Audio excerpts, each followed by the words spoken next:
క్రీస్తునందు ప్రియమైన సహోదరి సహోదరులారా, దైవ సన్నిధిలో మనమందరము కూడా ఉండగా దేవుని వాక్యాన్ని మనము చదువుకుందాం.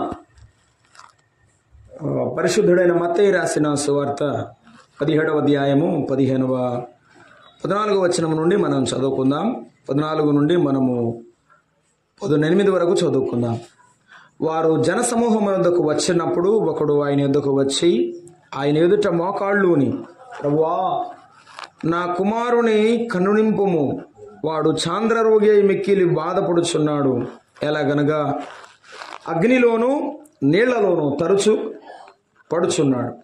నీ శిష్యుల యొద్దకు వారిని తీసుకుని వచ్చి తిని గాని వారు వారిని స్వస్థపరచలేకపోయారని చెప్పారు. అందుకు యేసు, విశ్వాసము లేని మూర్ఖతరము వారులారా, మీతో నేనెంతకాలము ఉందును, ఎంతవరకు మిమ్మను సహింతును, వారిని నా యొద్దకు తీసుకున్నాడని చెప్పాను. అంతటా యేసు ఆ దయ్యమును గద్దింపగా అది వారిని వదిలిపోయాను. ఆ గడియ నుండి ఆ చిన్నవాడు స్వస్థత నొందెను.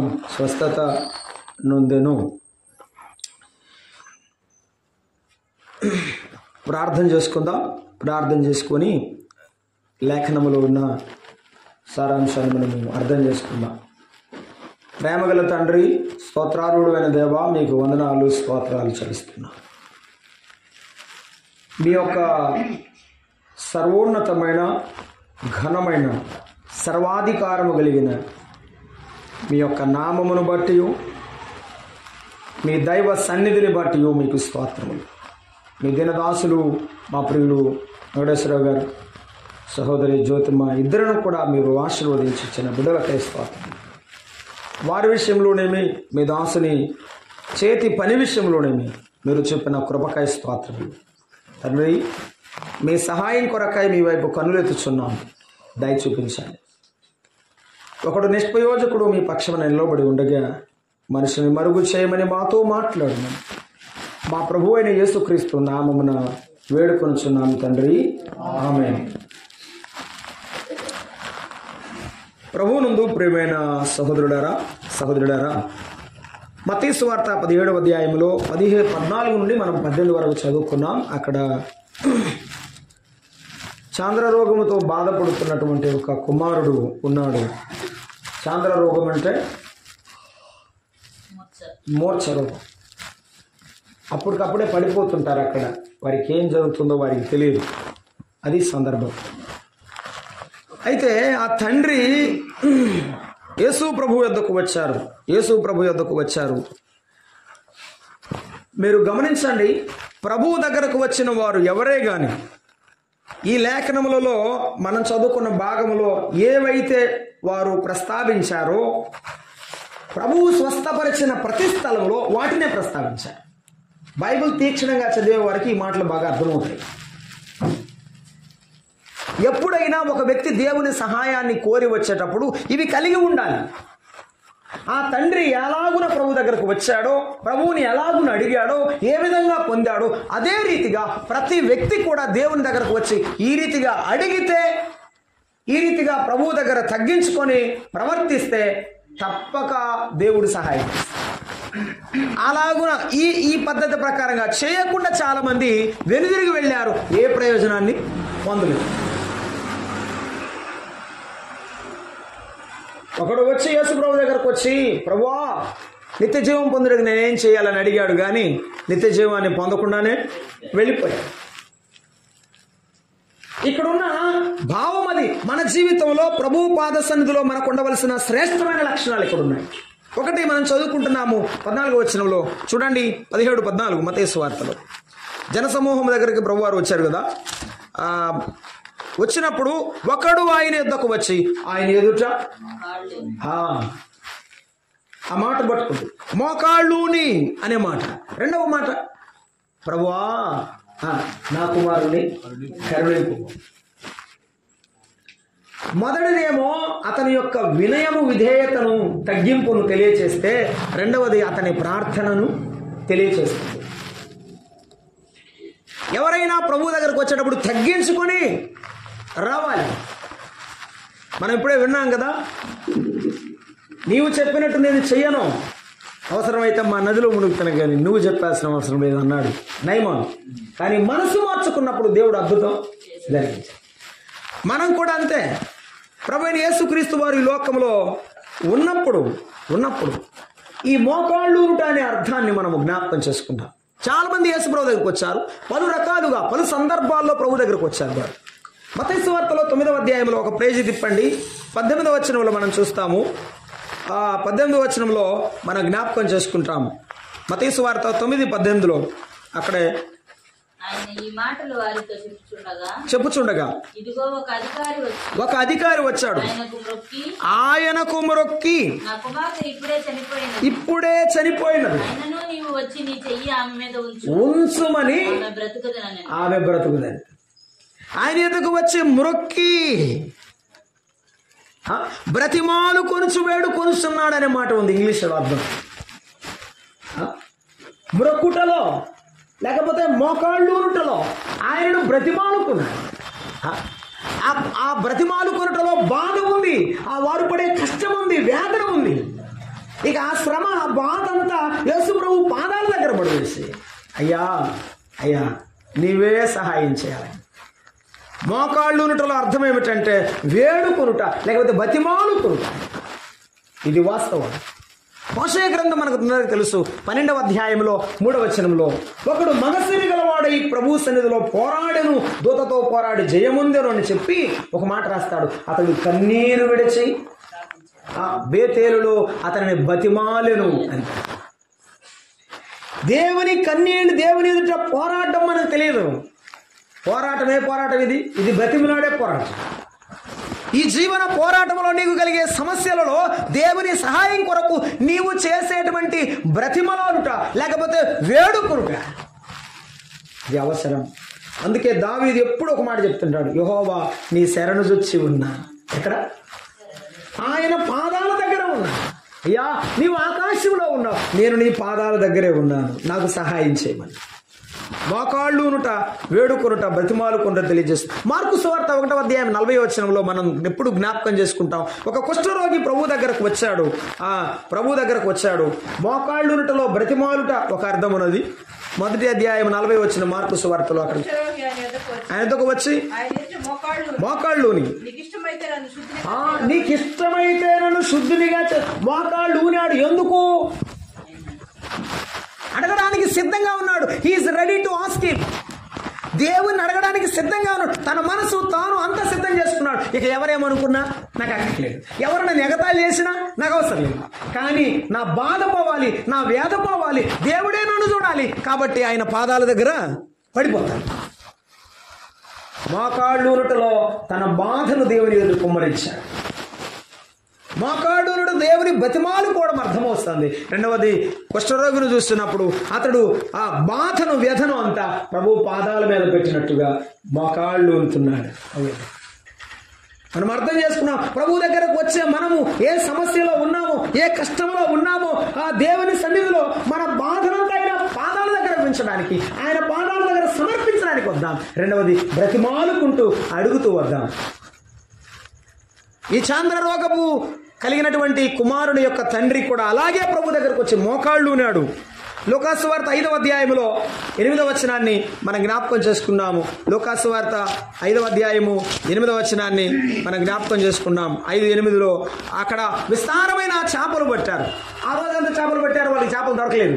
కానీ యేసు ప్రభు చెప్పినప్పుడు వారు వలలు వేశారు, విస్తారమైన చేపలు పట్టినాయి. 5:8 సీమోను పేతురు అది చూసి యేసు ప్రభు మోకాళ్ళ ఎదుట సాగిలపడి, అయ్యా నేను నీ అంత మంచివాడనైతే కాదు, నేను పవిత్రుడని కాదు, నేను పాపాత్ముడను, నన్ను విడిచిపోను. ఎందుకు మోకాళ్ళు ఉన్నాడంటే భయముతో. ఆ పవిత్రుడైన దేవుని ఎదుట నేను సరైన వాడను కాదు, ఆయన మాటకే ఇలాగున విస్తారమైన చేపలు పడినాయి అంటే ఇక ఆయన మాట్లాడితే నేనేమైపోతాను. కాబట్టి అయ్యా నన్ను విడిచిపోయాడు అని యేసుప్రభు పాదాల దగ్గర పడ్డాడు. మోకరించేది భయంతో, మోకరించేది బ్రతిమాలుకున్నట్టు, మోకరించేది దేవుని ఎదుట మన బాధను వ్యధను వ్యక్తపరచడానికి, చెప్పుకోవడానికి. అలాగైతే వినండి, అలాంటి వాడు కృంగి నలిగి విరిగి నలిగి ప్రభు పాదాల దగ్గరకు వస్తాడు.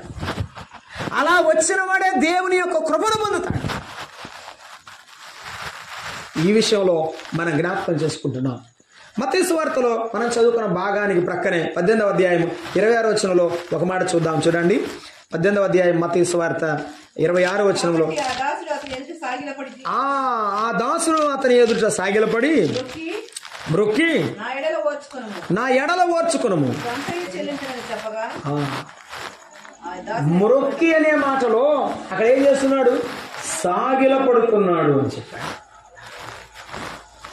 మోకాళ్ళు ఊనటలో, సాగిల పడుటలో, ప్రభు ఎదుట సాగిల పడుటలో అర్థం ఏమిటంటే తన్ను తాను పూర్తిగా సమర్పించుకొని, అయ్యా ఇక నాకేమీ లేదు, నీవే సాయం చేయాలి, నా దగ్గర ఏమీ లేదు, ఈ అప్పు తీర్చడానికి నాకేమీ లేదన్నాడు. అక్కడ ఈ సమస్య నుండి బయటపడడానికి నా దగ్గర ఏమీ లేదు.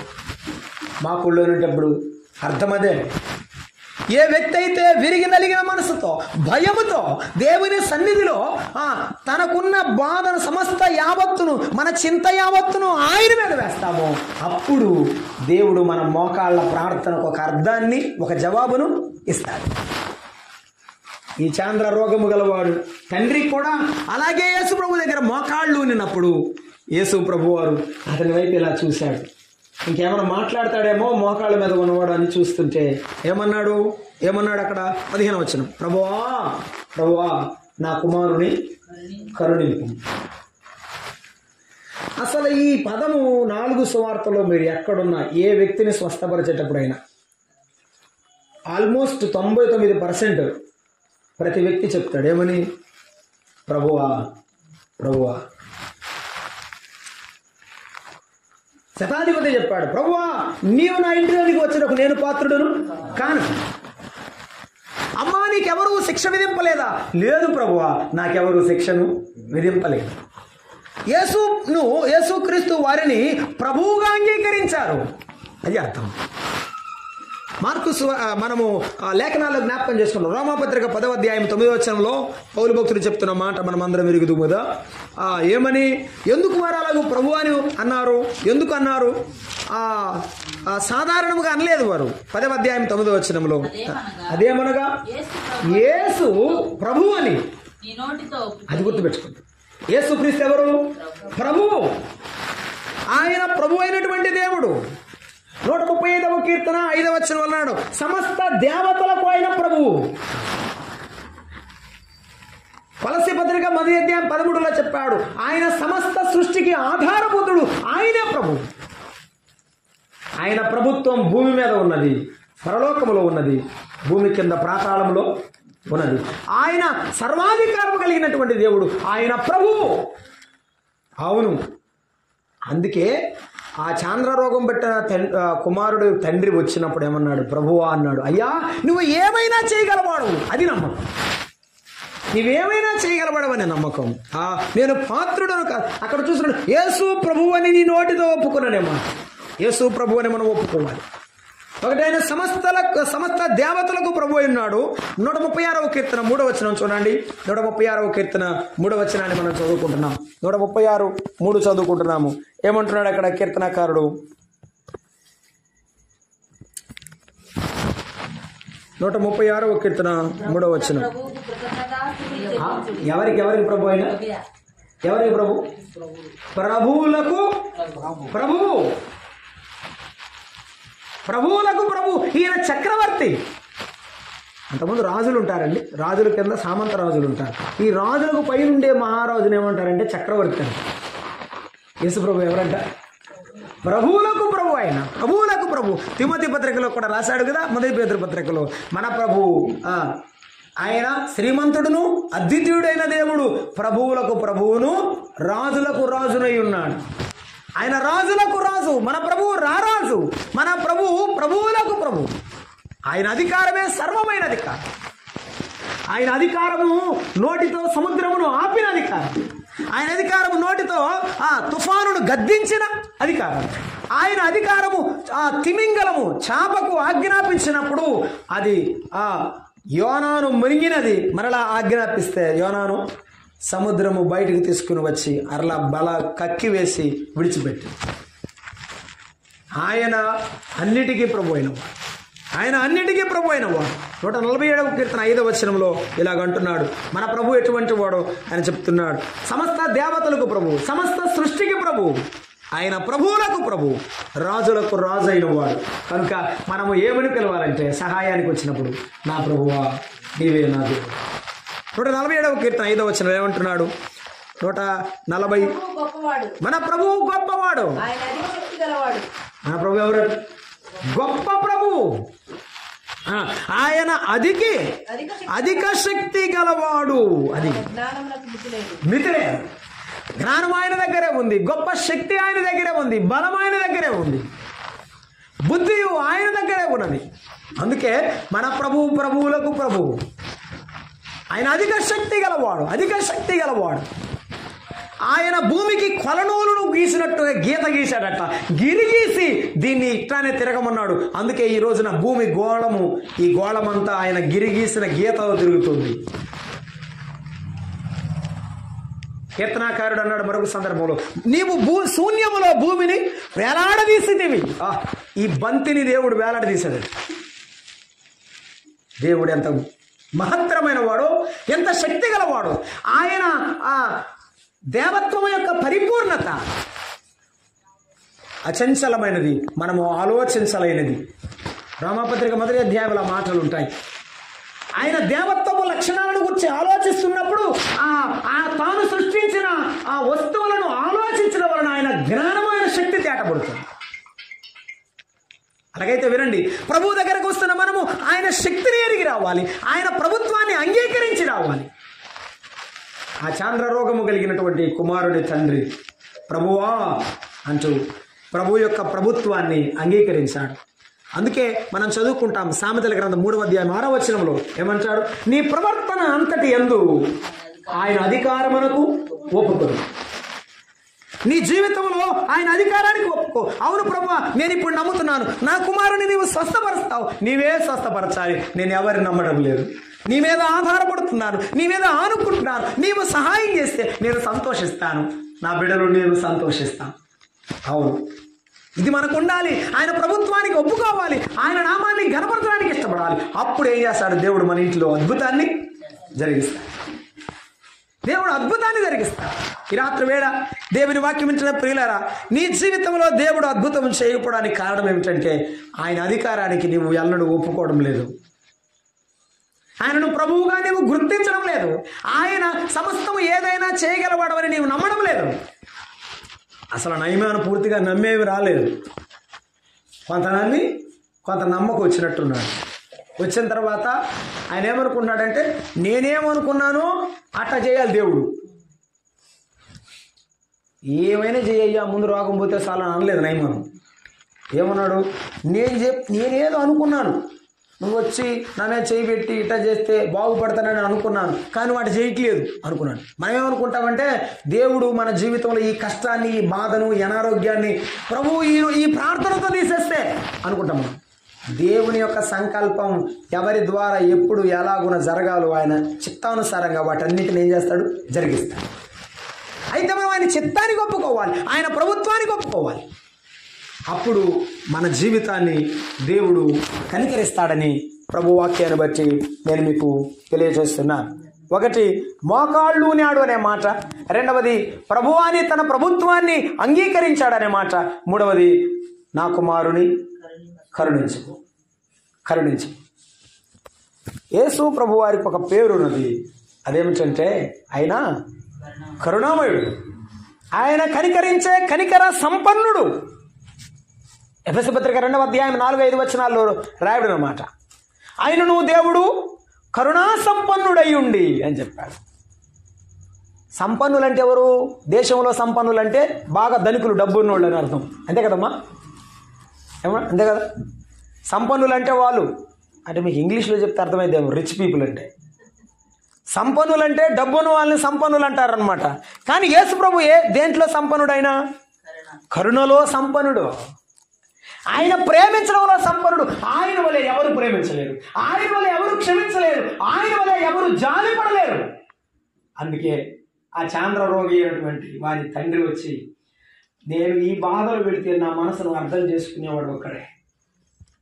నా బిడ్డ యొక్క బాధను, నా కుటుంబం యొక్క బాధను, నా యొక్క శ్రమను అర్థం చేసుకునే ఒకే దేవుడు. నన్ను అర్థం చేసుకునేవాడు యేసయ్య. యేసయ్యా, నా కుమారుని కనికరించవా. మోకాళ్ళుని అలాగున దీన స్థితిలో నిలబడి అడుగుతూ ఉంటే దేవుని గుండె కదిలింది. ఇంకా నువ్వు నా దగ్గరకు వచ్చావు, నీ బిడ్డ బాగుపడలేదా అని ప్రభువారు అడుగుతున్నారు. అవును, రోడ్డు ప్రక్కన, త్రోవ ప్రక్కన ఒకడు గుడ్డివాడు అడుక్కొని ఉంటే ఎవరు వెళ్తున్నారని అడిగాడు. అడిగితే వారు అన్నారు, నజరేయుడని యేసు వెళ్తున్నాడు అన్నాడు. పాపం వాడికి కనపడదు కదా, వినపడడం అంటే మొదలు పెట్టాడు. ఏమని? దావీదు కుమారుడా నన్ను దాటిపోకయా, నజరేతు వాడా నన్ను విడిచిపోకయా. దావీదు కుమారుడా నన్ను దాటిపోకయా, నజరేతు వాడా నన్ను విడిచిపోకయా. నీవు తప్ప నాకు లోకంలో ఎవరున్నారయ్యా, చోటే లేదయా. దావీదు కుమారుడా నన్ను దాటిపోవయా, నజరేతు వాడా నన్ను విడిచిపోకయా. ఈ కళ్ళు లేని వాడికి ఎవరు కనపడటం లేదు, ఎవరు పట్టించుకోవడం లేదు. నీవు పట్టించుకుంటావని, నీవు దాటిపోవని నాకు నమ్మకం ఉంది. అందుకే కేక వేస్తున్నాను. నీవు ఆగిపోతావని నేను కేక వేస్తున్నాను. ఆగిపోతావా? దావీదు కుమారుడా నన్ను కనికరించము, దావీదు కుమారుడా నన్ను కనికరించము. ఆ దావీదు కుమారుడు అడుగు ముందుకు పడలేదు. ఎప్పటికీ తన ఎదుటకు వచ్చి కేక వేసేవాడిని విడిచిపెట్టేవాడు కాదు యేసయ్య. ఆ మాట విన్న వెంటనే కరుణామయుడి యొక్క మనస్సు కదిలిపోయింది. ఆగిపోయాడు. మరలా వెనక్కి వచ్చి వారిని స్వస్థపరిచి వెళ్ళిపోయాడు. యేసు ప్రభు గుండె ఎటువంటిదంటే నీ గుండె నా గుండె లాంటిది కాదు. ఆయన హృదయము చాలా మెత్తనైనది. బాధను అర్థం చేసుకునే హృదయం, కన్నీటిని చూసే హృదయం, నలిగిన మనసును అర్థం చేసుకునే మనసు ఆయన మనసు. ఆ ప్రభువు మనసు గొప్ప మనసు. ఆ తండ్రి వచ్చి అంటాడు, నా కొడుకు నీళ్ళలో పడుతున్నాడు, నా కొడుకు నిప్పులో పడుతున్నాడు. నేనేం చేయాలి ఇప్పుడు? నేను ఎక్కడికి వెళ్ళాలి? పని చేసుకోలేకపోతున్నాను, వీడి దగ్గర కాపలా ఉండలేకపోతున్నాను. ఏమైపోతాడో? అయ్యా, నువ్వు సహాయం చేస్తే నా కొడుకు బ్రతుకుతాడు, నా కుమారుడు బ్రతికితే నీ వల్ల మాత్రమే బ్రతకాలి. దేవుని కనికరం కొరకు ప్రార్థన చేస్తున్నాడు. అవును, కనికర సంపన్నుడైన దేవుడు మన బిడ్డలను కనికరించినట్లుగా మన ప్రార్థన కన్నీటి ప్రార్థన ఉండాలి. కరుణించము కరుణించమని. అవును, కనికర సంపన్నుడైన ప్రభువు ఆయన వాత్సల్యపూర్ణుడు. ఎవరినైనా ఆయన కనికరించేవాడు. ఆయన ఆహారం పెట్టే సందర్భంలో 5,000 మందికి ఆహారం పెట్టినప్పుడు కూడా వారు కాపరి లేని గొర్రెల వలె చెదరి ఉన్నారని వారి మీద కనికరపడి వారికి ఆహారం పెట్టాలనుకున్నాడు. ఆయన ఆహారం పెట్టాలన్న కనికరముతోనే పెడతాడు. ఎవరైనా స్వస్థపరచాలన్న కనికరముతోనే స్వస్థపరుస్తాడు. ఇది వాస్తవం. 2 మాటలు నేను గుర్తు చేసి ముగిస్తాను. ఆయన ఏమన్నాడంటే, నా కుమారుడు నిప్పులో నీళ్లలో పడుతున్నాడు. నిప్పేమో కాల్చేస్తుంది, నీరేమో ముంచేస్తుంది. నిప్పేమో కాల్చేస్తుంది, నీరేమో ముంచేస్తుంది.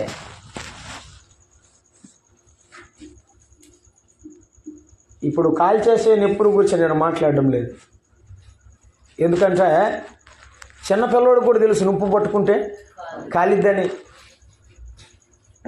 చిన్నపిల్లవాడికి కూడా తెలుసు పట్టుకుంటే నిప్పు కాలిద్దని. పెద్దవారికి కూడా తెలుసు పట్టుకుంటే నిప్పు కాలుతుందని. కానీ ఒకడు తన స్వాధీనంలో లేకుండా ఉంటాడు చూడు, వానికి తెలియదు పట్టుకుంటే కాలిద్దని. Let it be.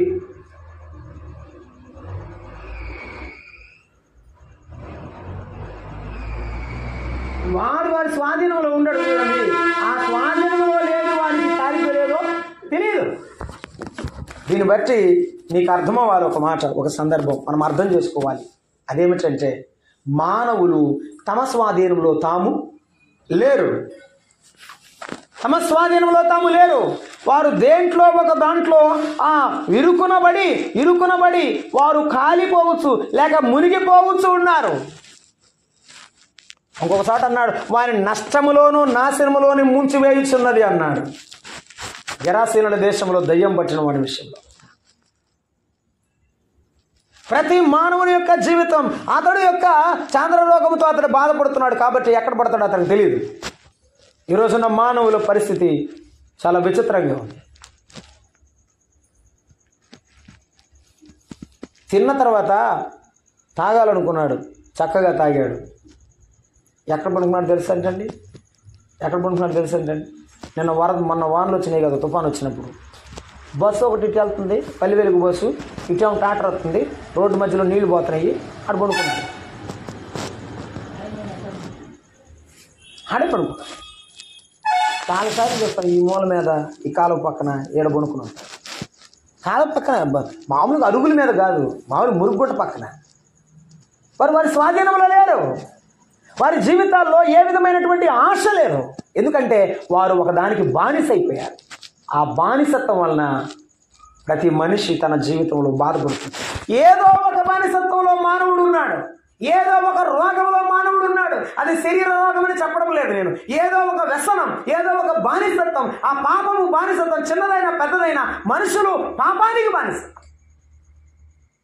పాపం అందరినీ సమానం చేసింది, ఏ భేదము లేదు. అందరూ పాపము చేసి దేవుడు అనుగ్రహించి మహిమను పొందలేదు.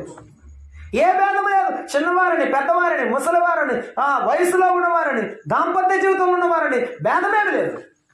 పాపం ఉంటుంది, మీ అందరినీ సమానం చేసిన నేను ఒక్కడే, ఎవడు మిమ్మల్ని చేయలేదు. మరణం అంటుంది, నాకు భయపడేవాడు మీరు ఒక్కళ్ళే, నాకు తప్ప మీరు ఎవరికి భయపడరు అంటుంది. కానీ పాపాన్ని జయించిన వాడు యేసు ప్రభువు, మరణాన్ని జయించిన వాడు యేసు. అలాగైతే రాత్రి వినండి, అన్నిటినీ జయించిన శరీరాన్ని, లోకాన్ని, పాపమును, శాపమును, సమస్తాన్ని జయించిన యేసు ప్రభు వద్దకు రండి. నీ సమస్త దోషములను, పాపములను దేవుడు క్షమిస్తాడు. నీలో ఉన్న ప్రతి బలహీనతను తొలగిస్తాడు. ఎంతోమంది త్రాగుబోతులు మారారు, ఎంతోమంది జూదగాళ్ళు మారారు. యేసు ప్రభువును నమ్ముకొని తమ జీవితాలు మార్చుకున్నారు. దేవుడు వారిని, వారి కుటుంబాలను దేవుడు ఆశీర్వదించారు. ఒకప్పుడు నేను త్రాగేవాడినండి, నా జీవితంలో నేనంతా పోగొట్టుకున్నాను. యేసయ్యను నమ్ముకున్న తర్వాత నా జీవితం మారింది, నేను మార్పు చెందాను. యేసయ్య నా జీవితాన్ని పూర్తిగా మార్చి నా కుటుంబంలో నిలబెట్టాడు. ఈ రోజున నేను గౌరవప్రదంగా సమాజంలో నిలబడ్డానని చెప్పేవారు ఎందరో ఉన్నారు సాక్షులు. ఈ చాంద్ర రోగం పట్టిన వాని తండ్రి కూడా ప్రార్థన చేసేటప్పుడు అలాగున్నాడు. కానీ ప్రార్థన చేసిన తరువాత వెంటనే దేవుడు ఒక ప్రశ్న అడిగాడు. మరి అయితే నీవేమి అడగలేదా అన్నాడు. అవునయ్యా అడిగాను, నీ శిష్యులను అడిగాను, వారు మాత్రం ఏమీ స్వస్థత చేయలేదు. మరి ఏంది? యేసుప్రభు ఏమని చెప్పాడు తెలుసా? అయ్యో మూర్ఖతరము వారలారా, ఎంతకాలం నేను మీతో ఉందును, ఎంతకాలం నేను మిమ్మను సహించను అని వారిని పిలిచి ప్రభువారు ఆ దయ్యమును గద్దించనన్నాడు. ఏమండి ఇప్పుడు దా చెప్పుకుంటుంది, రోగమా దెయ్యమా? ఏంటండి మనం చదువుకున్న భాగం అదే 18వ వచనంలో యేసుప్రభు ఏం చెప్పాడు అక్కడ? ప్రభువు వారిని పిలిచి దయ్యమును గద్దించగా అన్నాడు. ఇంతకు వాడేమన్నాడు? ఏమంటే ఆ చాంద్ర రోగం పట్టిన వారి తండ్రి ఏమన్నాడు? ఏం చెప్పాడు? అయ్యా నా కొడుకు చాంద్ర రోగంతో బాధపడుతున్నాడు అన్నాడు. దెయ్యం పట్టి బాధపడుతున్నాడు అన్నాడు. చాంద్ర రోగంతో అన్నాడే అంటే వానికి ఏం జరుగుతుందో వాని కొడుకు వానికి కూడా తెలియదు. ఇది పాపములో ఉన్న పరిస్థితి. ఆ పాపంలో ఉన్న వాడికి ఏం జరుగుతుందో జీవితం మీద ఒక అవగాహన ఉండదు. వాని మైండ్ తినేస్తాడు అనమాట వీడు. దయ్యము బట్టి ఉన్నవాడు వెంటనే ప్రభువు అని చూడగానే మరి స్వస్థపడి. చూసారా, నీలో ఉన్న బలహీనత, నాలో ఉన్న బలహీనత మనల్ని మనం చూసుకుంటే మనకు కనపడదు. ఎవరి దగ్గరికి వస్తే కనపడింది? ఆయన దగ్గరికి వస్తే కనపడుద్ది. కాబట్టి మన పీడలను ఆయన దగ్గరికి తీసుకొద్దాం, మన కుటుంబాలుగా ఆయన దగ్గరికి వద్దాం. దేవుడు మనలను చూస్తాడు, మనలో ఉన్న సమస్తమైన బలహీనతలు తీసివేస్తాడు. దేవుడు మనకు ఆరోగ్యం ఇస్తాడు, శక్తినిస్తాడు. మన ఇంటిలో ఒక మంచి నెమ్మది, శాంతినిస్తాడు. దయ్యమును గద్దించాడు ప్రభు. తర్వాత శిష్యులు అతని దగ్గరకు, యేసుప్రభు దగ్గరికి వెళ్ళి, ప్రభువా మేము ఎందుకు చేయలేకపోయాము అని అడిగారు. ఆ మాట చదివి నేను ప్రార్థన చేస్తాను. 17వ అధ్యాయం మత్తయి సువార్తలో చూడండి, ప్రార్థన చేసుకుందాం. ఎందుకని? తరువాత శిష్యులు ఏకాంతముగా యేసు ప్రభు దగ్గరకు వచ్చి మేమెందుచేత దానిని వెళ్ళలేకపోతామని అడిగారు. అందుకైన మీ అల్ప విశ్వాసము చేతనే ఏమి చెట అల్ప విశ్వాసం అమ్మ కింద లేని కూడా చదువమ్మా. మీకు ఆవగింజంత విశ్వాసం ఉండిన ఎడల ఏం దానికి అది కూడా లేదా? ఆవగింజ కూడా లేదా? ఆవగింజ అంతమ్మా, గింజలన్నింటిలో చిన్న గింజ, విత్తనాలన్నింటిలో కూడా అసలే అదే చిన్న విత్తనం. ఆ చిన్న గింజంత విశ్వాసం కూడా లేదంట, ఆవగింజంత విశ్వాసం కూడా లేదంట. ప్రభు ఏమన్నాడంటే అంత విశ్వాసం లేకపోతే దాన్ని అల్ప విశ్వాసం అంట. అది పొమ్మనగానే అది పోవును, మీకు అసాధ్యమైనది అది ఉండదని యేసు ప్రభు వారితో చెప్పాడు. మీకు ఆవగింజంత విశ్వాసం ఉండని ఎడల ఇది జరుగుతుంది. కాబట్టి ప్రభువు స్వస్థపరచాలంటే మనకేముండాలి? ఆవగింజంతన్నా ఉండాలి. అంతే ఉండాలని కాదు కానీ ఆవగింజంతన్నా ఉండాలి. అంత కూడా లేకపోతే దేవుడు ఏం చేయడు? కార్యం చేయడు. చాలా మంది చెప్తూ ఉంటారు, హాయ్ గారు మీ దగ్గర తెచ్చామండి, వారం చేసాం, ఆడికి తిప్పాము సార్, కాకాని తోట పోయాం, కలమాలు తోట పోయాం, ఈ తోట పోయాం, ఆ తోట పోయాం, ఏం రాబోలేదండి. ఏడకన్నా పో, నీకు ఉండాల్సిందేంటి? విశ్వాసం. నీలో నమ్మకం లేకపోతే కుదరదు. ఆ పక్షవాయువు గల వారిని ఇంటి పైకప్పు దింపి ప్రభు దగ్గరకు వారు వెళ్ళడానికి దారి లేక పైకప్పు కిందకుండా దింపితే ప్రభు అన్నాడు వారి విశ్వాసమును చూసి స్వస్థపరిచాడు. ఆ కుమారుని విశ్వాసము గొప్పదని 12 ఏళ్ల నుండి రక్తస్రావం గల స్త్రీని ప్రభు స్వస్థపరిచాడు. మనకు విశ్వాసం ఉండాలి, ప్రార్థన చేసేవారికి కూడా విశ్వాసం ఉండాలి, రోగికి విశ్వాసం ఉండాలి దేవుని మీద, ప్రార్థన చేసేవారికి దేవుని మీద విశ్వాసం ఉండాలి. అప్పుడు దేవుడు గొప్ప కార్యం జరిగిస్తాడు. అందుకే ప్రభు చెప్పాడు, ఎవడైనా రోగి అయిన సంఘ పెద్దలను పిలిపించాలి, ఇతడికి విశ్వాసంతో పిలిపించాలి. అంతేగాని ఇటు కూడా ఒక లాటరీ వేద్దాంలే అన్నట్టు కాదు. ఎప్పుడు అట్లా ఉండకూడదు. దేవునితో మనం ఎప్పుడు అట్లాంటి పనులు చేయకూడదు. ప్రభు సన్నిధిలో ప్రార్థన చేద్దాం. తలలు వంచండి, ప్రార్థన చేద్దాం. ప్రేమైన సహోదరి సహోదరులారా, మోకాళ్ళు ఉన్నట్లో అర్థాన్ని మనం గమనిస్తున్నప్పుడు భయముతో బ్రతిమాలు కొనుచు ప్రభు పాదాల దగ్గర మనము అడగడానికి మన మనసును సిద్ధం చేసుకొని సాగిలపడి ఆయన ఎదుట ఉండాలి. అంత మాత్రమే కాదు, ఆయన ప్రభుత్వాన్ని ఒప్పుకోవాలి. ఆయనే సార్వభౌమాధికారం గలవాడని, ఏమైనా చేయగలిగిన సర్వశక్తి సంపన్నుడని నమ్మి ఆయన పాదాల దగ్గర కూర్చోవాలి. మూడవదిగా కరుణించము ప్రభు అని ఆయనను బ్రతిమాలుకొని ప్రార్థన చేయాలి. నాలుగవదిగా మన జీవితంలో మనకు విశ్వాసం ఉండాలి. విశ్వాసం ద్వారా దేవుడు గొప్ప కార్యాలు జరిగిస్తాడు. ప్రేమగల తండ్రి, దయాళుడా, మీకు వందనాలు, స్తోత్రాలు. ఈ కుటుంబంలో మేము నమ్ముకున్న మీ బిడ్డలు నాయన వెంకటేశ్వరరావు సహోదరుడు, మా సహోదరి జ్యోతిమ్మ, ఇద్దరు మిమ్మల్ని ఆరాధించే పిల్లలు నాయన, మీ మీద విశ్వాసం గలవారు. ప్రతి చిన్న పనిలో కూడా మిమ్మల్ని ముందుంచే ఈ పిల్లలకు మీరు చేసే సహాయం ఎంతో అద్భుతం నాయన. ఏ సమయంలోనైనా నేనున్నాను అని మీరు ధైర్యం ఇస్తున్నారే, ఆ భరోసా, ఆ తోడు, ఆ యొక్క ధైర్యం ఎంతో గొప్పది.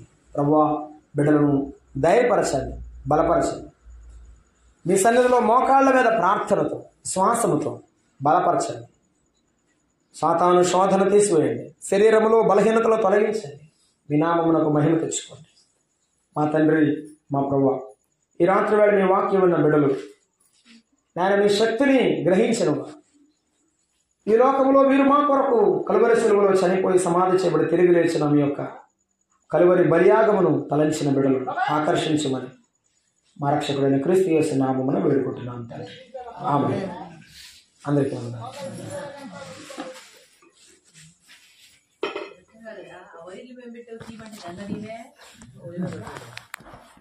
కాలు తగ్గుతుంది, అప్పుడు పెట్టావు, అది జరుగుతుంది.